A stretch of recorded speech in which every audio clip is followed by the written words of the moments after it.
everyone, welcome back to our channel. Today, we're going to discuss some sensational news from the world of Formula One. A major controversy has erupted within the Red Bull racing team, involving team principal Christian Horner and the father of their star driver, Max Verstappen, Jos Verstappen. This dispute has sparked concerns about a potential rift within the Red Bull team. Let's dive deeper into what actually happened. This news began when Jos Verstappen launched harsh criticism towards Christian Horner. The father of Max Verstappen had previously warned that the controversy involving Horner could potentially tear apart Red Bull Racing. This criticism emerged following allegations of sexual harassment, coercive behavior, and control directed at Horner. Although Horner has vehemently denied these allegations, the situation has created a tense atmosphere within the team. Red Bull conducted an internal investigation into the claims, and Horner was ultimately cleared of all charges. However, the issue did not end there. In August, an appeal filed by the woman who had lodged the complaint against Horner's behavior was also rejected. Following the incident, Red Bull had to face a series of challenges. In recent months, they have lost several key figures within the team. Adrian Newey, the chief technical officer known as the mastermind behind Red Bull's success, has left the team. Additionally, sporting director Jonathan Wheatley and head of strategy Will Courtenay have also decided to depart. This situation has further worsened Red Bull's internal conditions. Jos Verstappen, who had previously expressed his concerns, finally spoke out. Speaking to Motorsport at the East Belgian Rally, Max Verstappen's father stated that what is happening now is exactly what he feared would happen. Jos said, "Yes, that's what I warned them about." The team then said, "Oh, it's not a problem. We have others we can put in that position, but now too many people have left."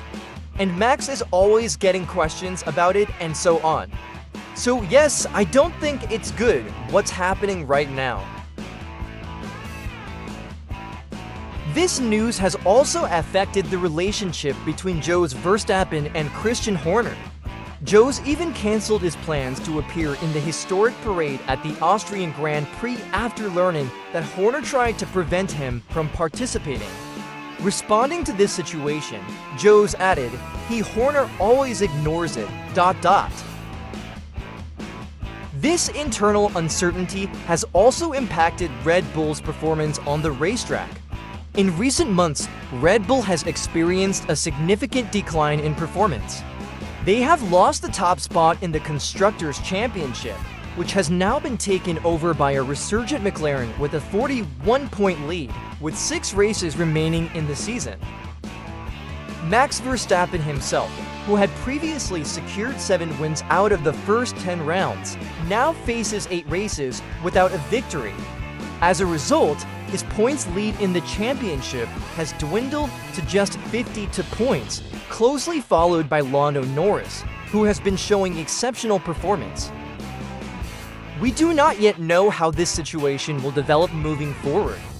Red Bull Racing is under immense pressure, not only from their competitors on the track, but also from the internal dynamics of the team that are now under public scrutiny. Can Christian Horner overcome this crisis and steer his team back to the path of victory? Or will this controversy continue to affect Red Bull's performance for the remainder of the season? Share your thoughts in the comments section.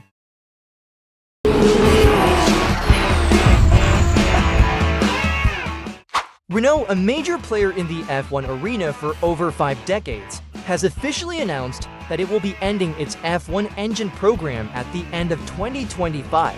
This decision brings about many changes, especially for the Alpine team. Recently, Renault confirmed that they will stop producing Formula One engines at the end of 2025. With this decision, the Alpine team, a subsidiary of Renault, will transition to becoming a customer team starting from the 2026 season. Rumors suggest that Alpine will use power units from Mercedes to face the new era of Formula One. This will certainly bring significant changes to the team's strategy, considering that Alpine was previously known for using Renault's own engines. The switch to Mercedes power units is expected to provide a more competitive performance on the track. Renault's engine production facility in Vire-Châtillon, France, will also undergo significant changes. Alpine has announced that they will transform this facility into Alpine Hypertech. The main focus will be on the development of electric motor technology and road car projects. This plan is targeted for completion by the end of 2024. In their official statement, Alpine's management mentioned that this facility will become a center of technological excellence and high innovation. However, Formula One activities at Vire-Châtillon will continue until the end of the 2025 season, although the development of new engines will be halted. Renault has a long history in Formula One. Since first joining in 1977, they have been one of the most respected engine manufacturers in the sport. However, since the introduction of the V6 hybrid power units in 2014, Renault has struggled to compete with its rivals, such as Mercedes, Ferrari, and Honda. News about Renault ending its F1 engine production had actually been circulating for several months. One of the most discussed reasons is Renault's difficulty in matching the performance of other teams' engines, especially in the current hybrid engine era. Alpine CEO Philippe Krief explained that the construction of the Alpine Hypertech Center is a key step in Alpine's development strategy as well as the broader innovation strategy of the Renault Group. According to him, this change marks a turning point in the history of the Vire-Châtillon facility, which will preserve their knowledge and expertise for the future. Despite the significant changes, Alpine's racing DNA will remain the foundation of the brand. Krief emphasized that this racing spirit will continue to drive their industrial and automotive projects in the future.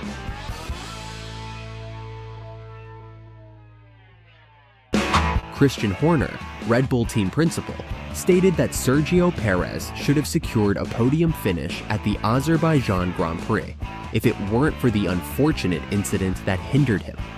On the penultimate lap, Perez, who was battling Carlos Sainz from Ferrari for third place, was involved in a collision that caused both of them to hit the wall. Perez expressed his frustration over the team radio towards the Spanish driver. Earlier, Perez had been stuck behind Lando Norris, which made it difficult for him to catch up with the race winner, Oscar Piastri. In his interview with Sky Sports, Horner expressed his disappointment and emphasized that Perez deserved a better result. He stated, "Carlos was very fast on the circuit. It's very disappointing. At the very least, Checo should have been on the podium." As a result of the incident, Red Bull lost crucial points in the Constructors' Championship, allowing McLaren, thanks to Piastri's victory and Norris finishing fourth, to take the lead in Baku. Horner acknowledged that the crash ended Perez's chances of catching Piastri, although without the issue, Perez was predicted to have won the race.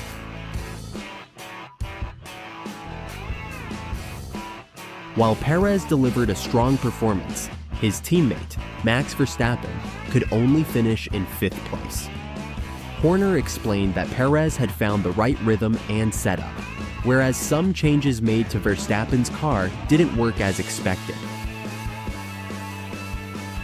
Horner also highlighted George Russell's performance from Mercedes, noting that he managed his tires well, an area where Horner acknowledged Red Bull had struggled during the race. Despite the disappointment, Horner remained optimistic, considering that there are still many races left to recover Red Bull's lead in the Constructors' Championship.